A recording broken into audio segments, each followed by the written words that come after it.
2026-2027 na naman po tayo dito sa Florida, USA. Dito sa Amerika, pang 4th year na po namin dito ngayon sa US. As a teacher, J1 visa, kasama ko dito yung dalawang J2 ko, ang husband ko at si Paris. So ito yung mga Diri ka, oh. No. Ito yung ma-unbox ka, ikaw ma-blade. Ito yung mga, pakita ko sa inyo yung mga in-order ko for this school year. Ito yung hook na may sticker, Sharpie para panulat. I-unbox natin itong mga pinabili natin guys. Ito yung para sa class family. Bagong-bagong bukas guys. Ito yung wow, numbers para sa wall. Numbers yan sila guys. So ayan, may number, tapos may sulat, tapos may mga items kung ilan yung number na tinutukoy. Ito ay, oh no! Ito yung cloth na gagawin kong eraser para sa whiteboard nila guys. So, wala tayong gunting kasi nakatago po yung mga gunting natin.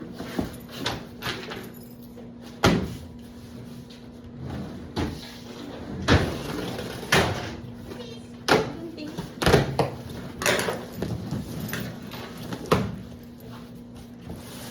Cloth eraser. I'm done.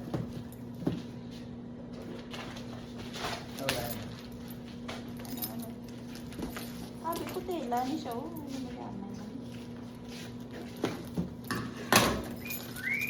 ito yung cloth eraser guys. Para siyang cleaning cloth pero hatiin ko siya. At yan. Wala ilan. 2 4 6 8 siya. 8 na peraso. Hatiin siya sa 4 kasi malapad naman siya. Ganito din yung ginawa ko last year guys. So okay siya. Nag-work siya.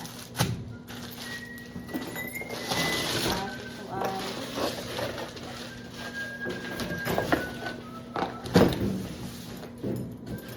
ito ay mga sticker. Lalagyan ko ng number tsaka mga pangalan nila para sa headphone, para sa computer, para sa mga cord, lapis, lahat lalagyan ko ng pangalan at number guys. Tapos ito ay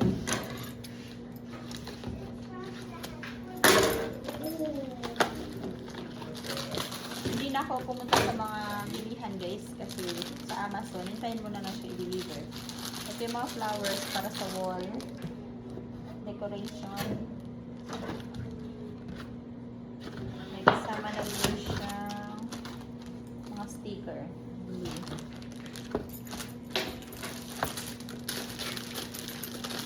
So marami siyang na-order. Mga 250 worth ito guys. Pero may refund naman to siya pag mga August na. Ako may na refund. Hindi naman ang box.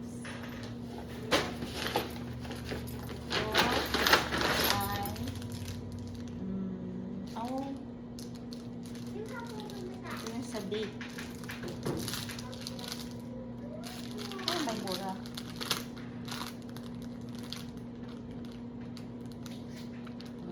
Okay. Ayan yung sa date siya guys. Para sa blackboard. So, ilalagay mo siya kung anong date yan dyan. March 1 or 2025. Ayan, August. Ayan, December. At mga kung anik-anik Monday. Yan, para sa date. So, last year wala ako nito. Sulat ko lang sa blackboard. Okay naman. Pero, cute din yung may ganito. Laki ng lalagyan. Ang laman isa. Tapos ito yung another box. Awning to siya guys. Ilalagay ko dyan sa blackboard. Yung parang bubong na nakaganon. So, yan. Saka na natin ito bubuksan. Tapos, ito ay ano yan? Printable sticker paper. paper siya guys. So para sa mga pangalan, mga label. Sticker paper yun siya guys. Ganda. Tagal ko na ito hinahanap na sa Amazon lang pala. So lahat ng mga binili ko, nakalista na ito siya sa listahan ko guys. Kasi pagka nagpunta ka sa mga store, makakabili ka ng mga cute. Pero hindi mo naman talaga kailangan. Ito ballpen. At number sticker para sa sahig. Tapos, ito mga pen ko siya guys. Pang giveaway sa mga bata. Ha? Yan. Pamigay ko yun sa mga estudyante ko guys. Ball pen siya, iba't ibang kulay. Cute, diba? Banana. Yan, matutuwa sila nito. Para, pag good shot. Pag nagkita kami ng mga estudyante ko, para matuwa naman sila. Mas ma-excite sila. Pumasok. Tapos, ito yung mga chair bag. Ito talaga must have talaga sa classroom ko guys. Kasi malaking tulong to. Kasi may lalagyan sila ng headphone. Last year, yung binili ko sa Dollar Tree, madali siyang mapunit. Pero ito, mukhang mas matibay siya. So, ayan. Lalagay nila dito yung mga headphone nila, whiteboard, at baliktad. Ito pala guys. So, lalagay yung pangalan. May kasama na din siyang papel para lagyan nila ng pangalan. Maganda nasa side yung bukas, yung opening. Kasi hindi siya mahulog or madaling matanggal. Kasi nasa side lang siya. Yan, pwede nyo ilagay headphone nila. Pwede ilagay yung folder. Marami silang pwede ilagay dyan guys. Pen, marker, eraser, nandyan. Yan. So, ano siya, 25 pieces yung in-order ko para sa classroom. Share pack siya. Must have talaga to guys. Para ma-organize yung mga gamit ng mga bata. Tapos, may isa pang box.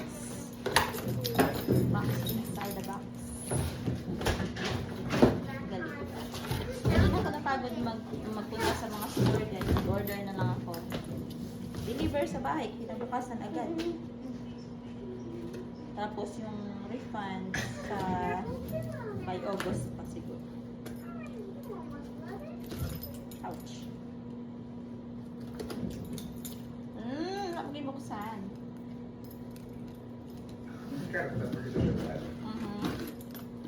So, hindi ko alam ang laman.